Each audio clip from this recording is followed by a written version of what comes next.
To observe nature is to humble oneself. The advancements of our scientific methods and theories afford us a degree of confidence when engaging with the natural world.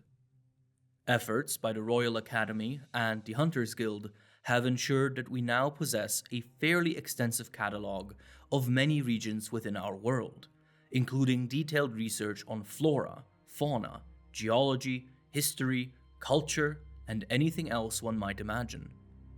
It is undoubtedly a privilege to live in a time so blessed with knowledge, and there is no sin in feeling some pride about it. But alas, it must be accompanied by a deep appreciation and respect for the many gaps in our knowledge. The most crucial one, perhaps, being the great oceans of our world, and what dwells within them. Studying monsters on land is an already complex endeavor. Manpower, safety measures, supplies, they all must be meticulously organized while minimizing the impact on the research process. Now imagine replicating this dozens or even hundreds of meters below the ocean's surface, where the waters crush and drown the unprepared without mercy. It is surely no surprise, then, that research on fully aquatic monsters remains quite scarce. Creatures such as the plesioth or the lagiacrus reveal themselves to us only through their occasional trips to the land. Due to this, the Hunters Guild only rarely investigates sightings of oceanic creatures. A representative example of this conundrum is the case of the wandering god of the deep sea. This was a folk tale that had long sat on the Guild's growing pile of investigation targets. For generations, fishermen spoke of some kind of entity that dwelt within the deep seas in a certain island region. The exact description of the creature varied from village to village. Some described the wandering god as a benevolent guardian whose presence foretold bountiful catches and fat fish. In other places, it is considered a wrathful specter that causes tsunamis and seaquakes in its rage. What was, however, consistent in every retelling of the myth was that the wandering god was enormous and serpentine, and that it only rarely surfaced from the abyssal depths in which it slumbered. Naturally, both the Hunters Guild and the Royal Academy had been eager to discover this elusive creature from the very first time the myths of it reached the Western capitals. But for a long time, this remained completely impossible. The oceans were simply too hostile, too alien a world, to reach safely within the Guild's contemporary means. This hurdle could not be overcome by merely pouring more manpower and more resources into the problem. Rather, the solution lay where one often finds the path forward: in building community and asking for help. During an incident in which the island village of Moga was beset by numerous earthquakes, the Guild was able to form a close relationship with this unique culture. Moga is a hamlet known for its extremely skilled divers and swimmers, and its current chief was once a monster hunter renowned for his ability to hunt underwater. Using the skills of the Moga people and relying on their ancient wisdoms, the Hunters Guild was ultimately able to catch a glimpse of the wandering sea god, which turned out to be a colossal elder dragon, now known as Ceadeus. And make no mistake, the sum total of the Guild's research into this monster truly does only represent a glimpse. A shadowy figure seen from a safe distance, the Ceadeus appears to indeed be a massive, serpentine dragon, characterized by a trident tail fin, a large beard covering much of the underside, and two gigantic curved horns atop a comparatively small head. Even with the help of the Mogans, this giant has to this day only been sighted a handful of times. Even the monster's name is a homage to its elusiveness. Ceadeus, a combination of ancient words that roughly translates to God of the New Moon, a brilliant, fleeting image defined by its obscurity. And while this state of research is dire, some key findings about the Ceadeus have nonetheless crystallized over the years. An early breakthrough came about when a hunter from Moga village was able to retrieve a broken off section of the Ceadeus's enormous horns. Dissection of the tissue revealed that the horns of a Ceadeus grow in rings, much like a tree does. As a result, researchers were able to estimate the lifespan of these dragons. And, unsurprisingly, it appears that Ceadeus are quite long-lived.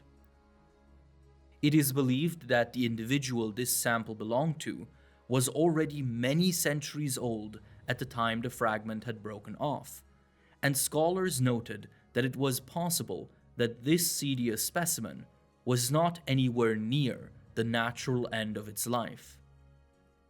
Another milestone in Ceadeus research occurred when a diving crew was able to observe such a dragon for an extended time, during which they took meticulous notes on anything that stood out to them. The key discovery here was the presence and prevalence of multiple glowing organs all across the dragon's underside. Mysterious orbs that shone through the beast's shaggy beard, changing colors from green to blue to red in shifting patterns. Many theories continue to revolve around these organs and what function they might serve. The most popular of these theories suggests that they are a secondary respiratory system. Based on its habit of breaching the ocean surface somewhat regularly, it is believed that Ceadeus do have lungs. And yet, it seems that they can stay submerged for multiple days at a time, a feat not matched by any other aquatic creature with lungs.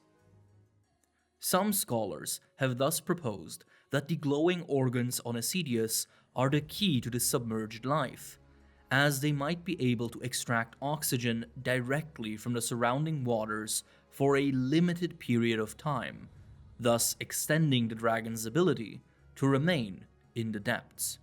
It has additionally been noted that the entire body of the Ceadeus is covered in various bacterial colonies and algae, some of which might aid the glowing organs in as of yet unknown ways.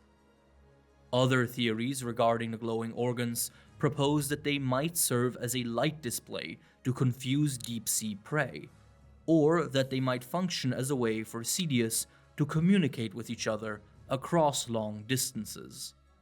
While the physiology of the Ceadeus has yielded a few crumbs of insight over the years, the dragon's behavior and ecology remain largely mysterious.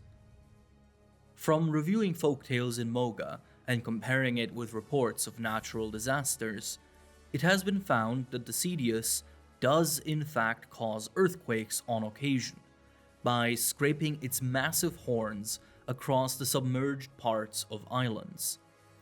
But why exactly the creature does this remains unknown.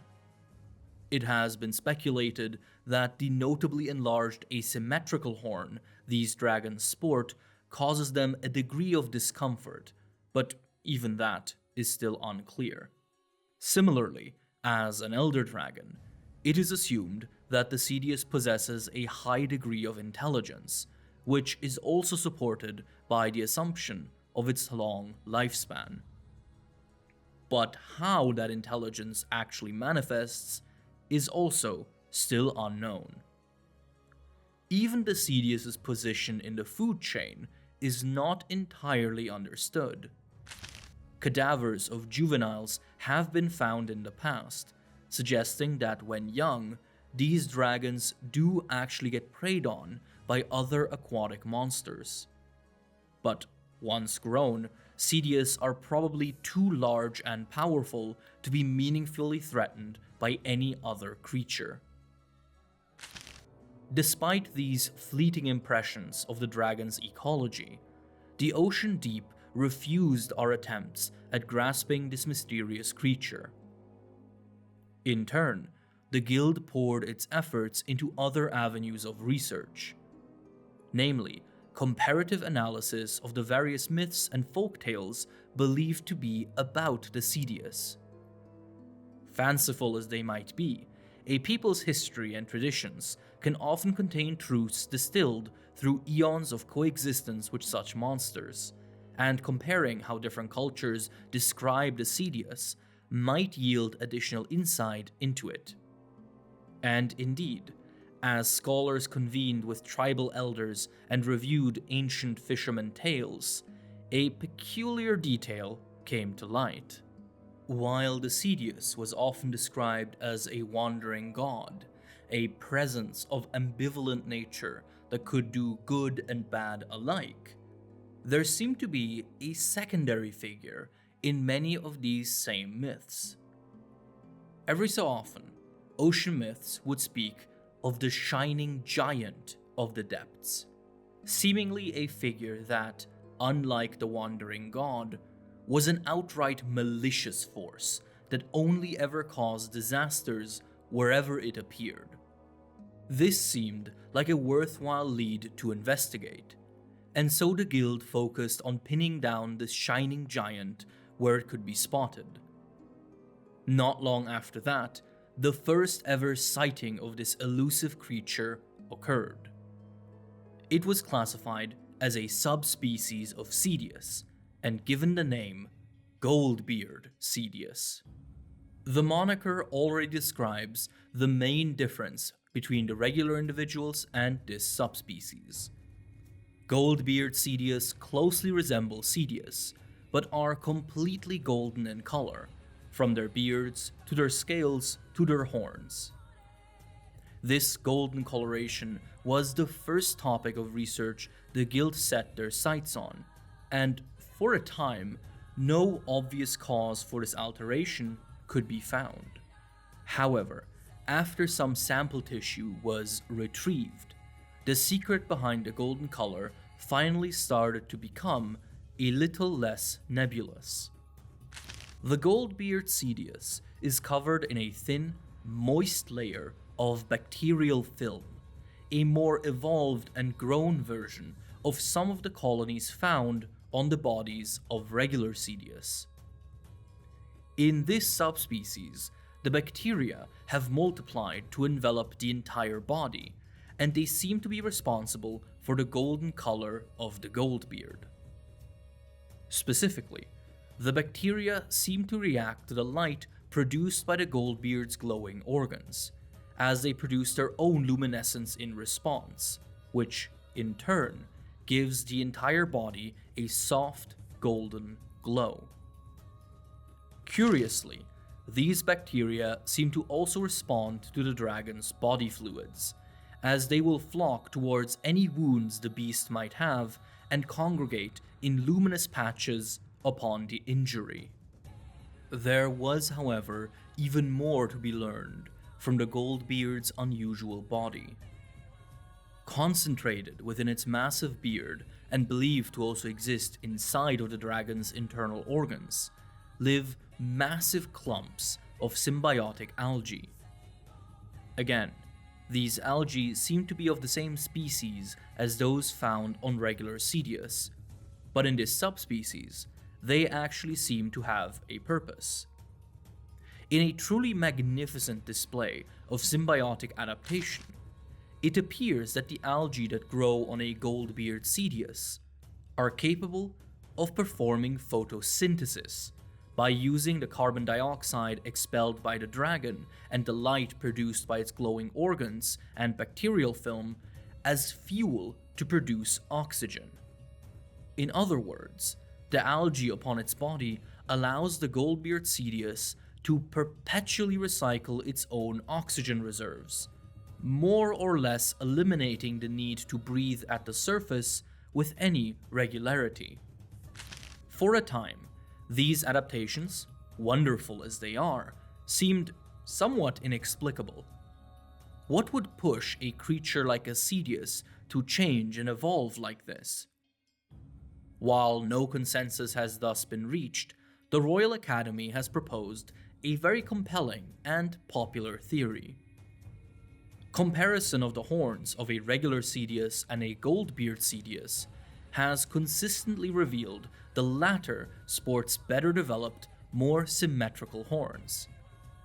This has led to the belief that goldbeard Ceadeus might be unfathomably old individuals whose bodies have had the chance to evolve and mature over the course of eons. With this assumption as a base, the Academy thus theorized the following.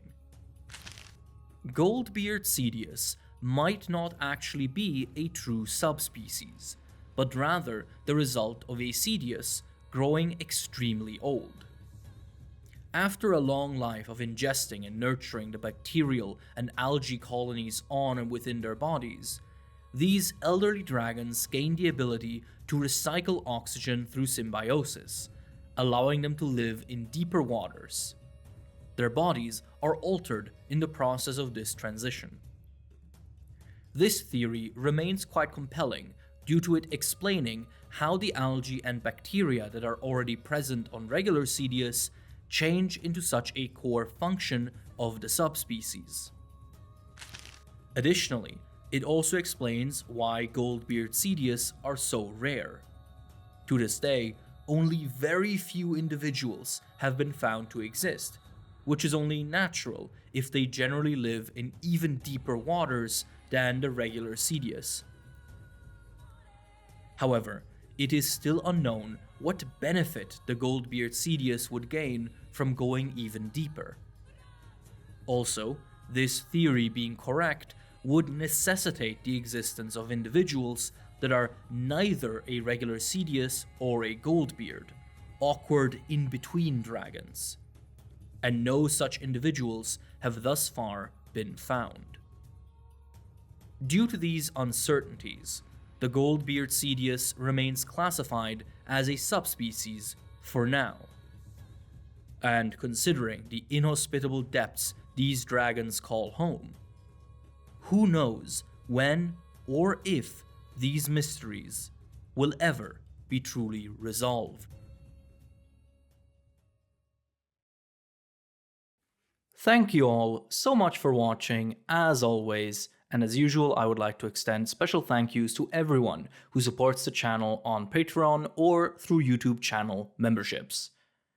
A very special shout out to Admiral Frost, Alistair in Wonderland, Andrew, Autumns, Big Mac, Black Ace 202, B, Bruggy, Carcerion, Chocolate Coat, Claire Miboon, Coomer Noob, Darkest, Destro, Draco Vane, Dragonlord, Dissy, Echo but Evil, Ethan Toombs, Feopuz, Golden Sushi X, Grüße an Mama, Harpier, Hellbug Hunter, Hutsan, I'm just happy to be here, Iron Camel, It's Robin Now, Jack of All Shades, Jacob Coleman, Joey Tribby 58, Magenta, Carl the Crab, Kogath, Lieferdienst, Logan Bilodeau, Lone Strider, Low Motion Algae, Lufish, M1 Have 1 2, Macaroni Leviathan, Makamawi, Makot 02, Matt Hat 124, Meta Defiance, Mr. Pyramid, Molly Mockery, My Name Gone, Nico Soleil, Nils Schlatter, Noah Schantz, Oak Wood Tree, Paige Gandalf Soda, Pancake Poppy, Person 212, Precum King, Punonym, Quali, Quixotic Metroid 906, Rambling Robin, Raspberry, Regal Eagle, Resident Necoarch, Wronger 97, Rose, Ryan Hook, Skiba, Shebo, Silly Wizard 97, Siragon, Sir Newt Newt, Soruka, Sparkdrake, Tactywolf, The Alchemist, The Iciest Man Alive, The Dollarfish, 3 Palicos in a Trench Coat, Tigrex Chew Toy, Tipped Over, Toby Kadachi's OnlyFan, Tsuki Midnight Boshi, Unk with Good Puss, Uthduna is an Octopus, Vulgar Beast, Wandering Soul, Wolf of Time, Zafi, Dino Garcia, Zion H.V. Augenson, and Kuroneko. I'll see you next time. Bye.